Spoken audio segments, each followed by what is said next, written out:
네, 안녕하세요. 심플케어입니다. 저희 심플케어는 네이버 카페 장기요양 경영학과를 운영하고 있습니다. 아래 주소를 검색하시거나 네이버 카페에서 장기요양 경영학과를 검색 후 가입 승인 받으시면 필요한 정보나 자료를 얻으실 수 있습니다. 또한 저희는 장기요양 재무회계 예산 결산 보고 및 회계 입력 업무 대행을 진행하고 있고요. 장기요양 사업 관련 법, 제도, 노무, 세무, 회계 관련해서 무료 상담을 진행하고 있습니다. 아래 번호로 전화 주시거나 메시지 주시면 상담 받으실 수 있습니다.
지난 영상에서는 우리가 이렇게 세입 예산을 작성하는 방법에 대해서 알아봤죠. 그래서 세입 예산을 이렇게 작성을 하면 여기 보면 예산 총칙이라는 곳이 있는데 이 예산 총칙에 세입 총액이 이렇게 자동으로 뜨게 됩니다. 그리고 이번 영상에서 우리가 세출 예산을 작성하게 되면 여기에 이제 세출 총액도 뜨게 되겠죠. 그래서 이 세입 총액과 세출 총액이 같아야 됩니다. 예산상으로 어떠한 일원이라도 차이가 발생하면 그 예산은 승인을 받기가 어렵기 때문에 항상 이 두 가지를 참고하셔서 금액이 같도록 맞추시는 게 굉장히 중요합니다. 자, 이번에는 세출 예산 작성 방법에 대해서 한번 알아볼 텐데요. 이 세출 예산에 대해서는 일단 첫 번째로는 여기 보시면 이 항목들이 있는데 이거는 급여 항목이죠. 그래서 급여에는 우리가 종사자를 크게 직접 종사자와 간접 종사자로 나누게 되는데 그 경우에는 이렇게 여기 보시면 지금 우리는 방문 요양을 하고 있죠. 그래서 방문 요양에서는 요양보호사와 사회복지사가 직접 종사자고 나머지는 다 간접 종사자. 그러니까 시설장도 간접 종사자고 뭐 사무원이나 사무국장을 쓰는 경우에도 다 간접 종사자라고 보시면 됩니다. 근데 이제 세출 예산을 작성하려고 보면 이 급여 관련된 항목들은 이렇게 입력을 할 수가 없을 거예요. 제가 세입 예산안에서도 이미 설명을 드렸지만 이 프로그램상에는 연한 노란색으로 되어 있는 부분만 그 내용을 입력할 수가 있고 이런 노란색으로 되어 있지 않은 부분은 시트가 보호되어 있기 때문에 입력을 할 수가 없습니다. 그럼 여기는 지금 다 노란색으로 되어 있지 않기 때문에 입력을 할 수가 없거든요. 그래서 이 입력할 수 없는 이유는 이 급여 관련된 항목, 예를 들어서 급여, 뭐 수당, 일용잡급, 퇴직금, 사회보험금 이런 항목들은 세 번째 영상인 임직원 보수 일람표에서 작성을 하게 되면 여기에 자동으로 이제 금액이 뜨도록 되어 있습니다. 그렇기 때문에 이번 영상에서는 요거는 빼고 마지막 영상에서 임직원 보수 일람표와 다시 한번 세출 예산안을 마무리하는 방법을 알려드리도록 하고요. 이번 영상에서는 요 인건비 관련된 부분은 제외하고 세출 예산을 어떻게 작성할 건지에 대해서 한번 알아보도록 하겠습니다. 여기도 보면은 이제 세출 예산 항목들이 이렇게 쭉 있는데요.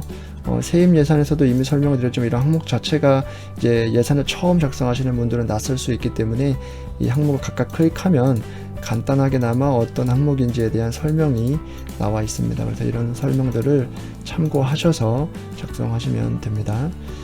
일단은 기간운영비라는 것은 기간운영 및 유관기간 등 업무 협의 등에 드는 각종 경비라고 하는데요. 이 기간운영비라는 것은 말 그대로 그 범위가 딱 정해져 있는 게 아니기 때문에 그냥 뭐 대부분 이런 경우에 사용하신다고 보시면 될 것 같아요. 실무적으로 방문 요양을 운영하시는 분들은 수급자에게 이제 방문하는 경우, 뭐 라운딩을 돌거나 이런 경우에 그냥 좀 빈손으로 가기 좀 뭐한 경우가 있죠. 그래서 어떠한 뭐 생활용품이라든지 아니면은 뭐 음식이라든지 이런 것들을 사가지고 가는 경우가 있고, 실제로 뭐 수급자들이 요청하는 경우도 있을 테고요. 그런 경우에는 딱히 정해진 항목이 없기 때문에 기간 운영비로 사용하는 경우가 많이 있습니다. 물론 그렇게 수급자들에게 계속적인 어떤 물질적인 또는 금전적인 것을 제공하는 것 자체가 어떤 알선 행위로서 바람직하게 보시고 있지는 않지만, 만약에 그런 지출이 발생을 했다면 기간 운영비로 사용하는 경우들이 발생한다라고 보시면 됩니다.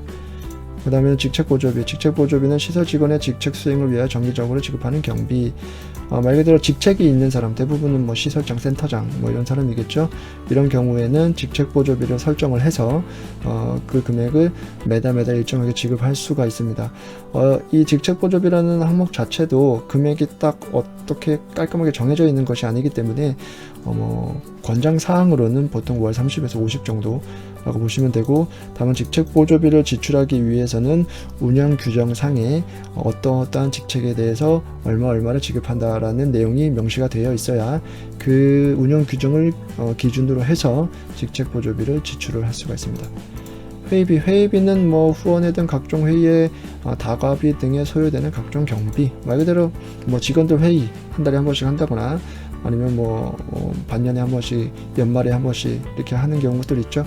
그런 경우에 이제 회의를 주최하다 보면 회식을 할 수도 있고 다과를 할 수도 있고, 그럴 때 발생되는 비용이 있을 거 아니에요. 예, 그런 비용을 작성하시면 됩니다. 다시 한번 말씀드리지만 세입도 마찬가지고 세출도 마찬가지고, 지금 우리는 2020년도 1년치, 그러니까 12개월치 예산을 작성하는 거기 때문에 12개월치의 금액을 각각 이 노란색, 연한 노란색 입력란에 입력하시면 됩니다. 여비는 시설 직원의 국내외 출장 여비. 보통은 뭐 방문 요양에서는 뭐 사회복지사 뭐 교육이 있다든지 아니면은 뭐 치매 교육이 있다든지 이런 경우에 이제 센터에서 그 비용 뭐 여비, 뭐 교통비라든지 숙박비라든지 이런 것들을 이제 지원해 주는 경우가 있죠. 그래서 그런 경우에 발생할 것으로 예상되는 비용을 1년치를 작성하시면 되고요. 수영비 및 수수료, 여기 보면은 뭐 많은 항목들이 있죠. 뭐 사무용품, 인쇄, 집기, 뭐 도서, 공고료, 수수료, 등기료, 운송료, 통행료, 주차료, 대부분은 그러니까 짜잘하게 이제 이 사무실을 운영하면서 발생되는 비용들은, 그리고 어떤 큰 고가의 집기나 사무기기나 이런 것들을 구입하지 않는 이상 대부분은 다 수용비 및 수수료로 처리를 한다고 보시면 됩니다. 그래서 이런 항목들 외에도 간단하게 뭐 작은 비용으로 사무실 운영을 위해서 사용되는 비용들이 있다면 대부분 수용비 및 수수료로 회계 처리하시면 되고요. 공공요금 및 제세공과금, 말 그대로 뭐 우편료, 전화료, 전기료, 수도료, 가스료, 뭐 오물 처리 등등, 그리고 말 그대로 제세공과금일 때 각종 세금, 뭐 자동차세, 뭐 협회 가입비, 자동차 보험료, 그 밖에 보험료 등등. 그래서 그런 뭐 배상책임 보험료도 될 수도 있고요. 그런 것들은 이제 1년치 발생할 것으로 예상되는 금액을 여기다 넣으시면 됩니다. 차량비 같은 경우에는 이제 방문 요양에서 정보 시스템 상에 차량을 등록하고 그 차량이 실제로 기관 운영에만 사용되는 경우에 거기에 발생하는 보면 유류대, 차량 정비비, 차량 소모품비, 뭐 보험료도 마찬가지고요. 보험료도 다 여기서 지출을 할 수가 있습니다. 보험료는 대부분 이제 여기 재세공과금에 들어가겠죠. 그 밖에 보험료니까. 그래서 차량을 정보 시스템에 등록을 하고, 또 한 가지 중요한 점, 운행일지를 써야 되겠죠. 운행일지를 쓰고 실제로 기간 운영에만 사용되는 경우에 차량비를 지출할 수가 있습니다. 그래서 그런 것이 1년간 얼마 정도 발생할 것으로 예상되는 금액이 있다면 여기다 작성하시면 됩니다.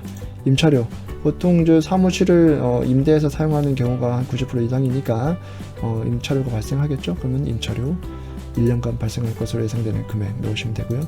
기타 운영비, 여기 보시면 시설 직원 건강진단비, 그 밖에 복리후생에 드는 비용, 상용의료비, 금령비 등 운영 경비 뭐 등등이 있는데, 보통 방문 요양에서는 뭐 근로자들 직원들 식대 뭐 이런 것들은 이제 대부분 기타 운영비로 쓸 수가 있겠죠. 그 외에 뭐 어떤 복리후생적으로 뭐 유니폼을 맞춘다든지 뭐 그런 비용들이 있다면 이제 기타 운영비로 사용하실 수가 있고, 그런 1년간 발생할 것으로 예상되는 금액을 넣으시면 됩니다. 시설비는 보통은 이제 주간부호나 뭐 이런 데서 시설을 새로 추가하는 경우에 발생하는 거기 때문에 방문 요양에는 거의 사용하는 경우가 없고요. 자산취득비, 아까 말씀드린 이제 수영비 및 수수료는 저가에 수시로 뭐 사용하게 되는 것들을 이제 구입할 때 쓴다면, 자산취득비라는 것은 뭐 컴퓨터, 뭐 에어컨, 뭐 사무기기, 책상, 의자, 뭐 캐비넷, 뭐 사물함, 뭐 이런 것들 있죠. 좀 고가의 이 장비나 기기들을 실제로 취득을 할 경우에는 이제 자산취득비. 그래서 2020년 1년간 만약에 취득할 것으로 예상되는 뭐 그런 자산이 있다면 거기에 대한 금액을 넣으시면 됩니다. 시설 장비 유지비, 뭐 시설 장비 유지비는 뭐 건물 및 건축비, 공구, 기구, 뭐 내용이 여러 가지가 있는데, 뭐 예를 들어서 사무실을 운영하는데 사무실에서 이제 관리비나 뭐 이런 게 나갈 수가 있잖아요. 그래서 관리비가 만약에 발생하거나 그런 것들이 있다면 여기다가 1년치 발생할 것으로 예상되는 관리비 정도를 넣으시면 됩니다. 수용기간 경비라는 것은 말 그대로 수용기간에서 보통 사용하는 건데, 뭐 방문 요양에서는 주로 사용하지 않죠. 의료비, 이것도 입소자한테 보통 해주는 거기 때문에 별로 해당사항이 안 되고, 의료비는 뭐 사무실에서 또는 뭐 수급자들을 위해서 아니면 근로자들을 위해서 뭐 구급 의약품이라든지 그런 것들을 혹시 구비해 둘 게 있다면 이제 의료비로 작성하실 수가 있고, 직업 재활비는 뭐 직업 훈련을 하는 데 있어서 재활비가 있다면, 보통은 뭐 방문 요양에서는 잘 하진 않죠. 자활 사업비도 마찬가지고요. 근데 뭐 해당 사항이 있다면 작성하시면 됩니다. 연료비는 이제 보통은 여기 공공요금에 이제 전기료, 가스료 이런 것들이 같이 나가기 때문에 연료비는 따로 작성하지 않는 경우도 있지만, 만약에 그거 외에 뭐 예를 들어서 겨울에만 따로 뭐 기름 보일러를 뗀다든지 이런 경우가 발생할 수 있잖아요. 네, 그런 경우에는 연료비로서 1년간 발생할 수 있는 예상 금액을 넣으시면 됩니다. 프로그램 사업비는 말 그대로 이제 프로그램, 여기에 써있죠. 프로그램을 하게 된다든지 거기에 드는 뭐 재료비나 강사비 뭐 이런 것들이 혹시 발생될 것으로 예상되는 금액이 있다면 작성하시면 되고요. 대여 용구, 판매 용구, 이거는 뭐 보통 복지 용구에 관련된 내용이라고 보시면 되고요. 그 다음에 기타 전출금이라는 것은 이제 장기간 기간을 운영하고 그리고 첫 번째 조건으로는 인건비 비율을 준수하고, 그리고도 운영상의 문제가 없는 상태에서 만약에 자금이 남으면 거기에 대해서 보시면 법인, 개인 등 설치 운영자로부터의 전출금이라고 되어 있죠. 그래서 운영자, 방문 요양을 법인이 운영하거나 아니면 개인이 운영하면 그 주체에게 돈을 전출할 수 있는 금액입니다. 관연도 지출이라는 것은 말 그대로 원래는 관연도의 지출, 지금 2020년도 예산을 짜고 있으니까 2019년도에 원래 지출됐어야 되는 돈인데, 예를 들어서 이런 거죠. 뭐 2019년도에 뭐 어떤 사무실에 어떤 뭐 공사를 했다든지 했는데 돈은 2020년도에 제공하는 경우가 있겠죠. 네, 그런 경우에는 2020년도에 지출될 것으로 예상되는, 원래는 2019년도에 지출됐어야 되는데 그런 돈을 넣으시면 됩니다. 원금 상환금이라는 것은 이제 세입 예산에서 우리가 보시면 이제 차입금 항목이 두 가지가 있었죠. 금융 차입금과 기타 차입금. 그래서 차입금이라는 건 말 그대로 돈을 빌린 거기 때문에 그걸 갚아야 되겠죠. 그래서 갚을 것으로 예상되는 금액이 있다면 원금에 대한 금액이 얼마다, 또는 이자 지불급이라는 것은 이 원금에 대한 이자가 얼마다 라고 해서 2020년도에 상환할 것으로 예상되는 원금과 이자에 대한 금액을 넣으시면 됩니다. 잡지출이라는 것은 위에서 얘기한 모든 지출 항목을 제외하고 지출될 것으로 예상되는 금액이 있다면 여기다가 따로 넣으시면 됩니다. 여기 보면 직무교육비 지출이라는 것이 있는데, 이것은 별도로, 이것도 보면은 이제 목 항목에서는 같이 포함되어 있는 잡지출이지만 이런 식으로 세목을 만들어서 직무교육비를 지출하거나 할 수가 있습니다. 예비비라는 것은 이제 우리가 보통 총 예산의 몇 프로 한도 내에서 돈을 예비적으로 가지고 있을 수 있는 돈이 있는데요. 그래서 그것을 이제 가지고 있을 수 있는 돈이 지출해서 가지고 있을 수 있는 돈이 얼마 정도다라고 해서 예비비를 편성하시면 되고, 반환금이라는 것은 정부로부터 보조금을 받았는데 그게 반환할 일이 생겼을 때는 반환금으로 처리하면 됩니다. 운영 충당 적립금 시설환경 개선 준비금이라는 게 있는데 우리가 세입 예산에서도 뭐 간단하게 설명을 드리긴 했지만 말 그대로 운영 충당을 위해서 시설 환경을 개선하기 위해서 당장은 지출을 하지는 않지만 보통 2년 이상 걸려서 돈을 모아서 지출해야 될 것으로 예상되는 금액이 있다면 보통 그런 것들은 이제 운영 충당금이나 시설 환경 개선금으로서 적립을 하고 그 다음에 이제 지출을 하게 되는데 그 적립하는 과정이 이제 일반 회계에서 특별 회계로 지출을 해야 되거든요. 그렇게 되면 보통은 일반 회계에서 특별 회계로 지출하는 경우에는 이 항목을 쓰게 되고 그러면은 특별 회계에서 돈을 모아놨다가 그 돈을 실제로 사용하는 일이 있으면 지출을 해야 되잖아요. 그 경우에는 운영 충당 적립금 지출 그리고 시설환경 개선 준비금 지출 항목을 쓰게 됩니다. 그래서 이 항목은 운영 충당금이나 시설환경 개선 준비금을 적립하는 경우에 쓰시는 경우라고 보면 될 것 같습니다. 자, 이렇게 해서 이제 장기요양 재무회계 방문요양 세출 예산안 작성 방법에 대해서 알아봤고요. 마지막으로 이제 방문요양에서는 이제 마지막이죠. 마지막으로 세 번째 영상에서는 임직원 보수 일람표 작성 방법에 대해서 알아보도록 하겠습니다. 감사합니다. 영상이 유익하셨다면 구독과 좋아요 그리고 알람을 설정하시면 새로운 영상을 바로바로 받아보실 수 있습니다.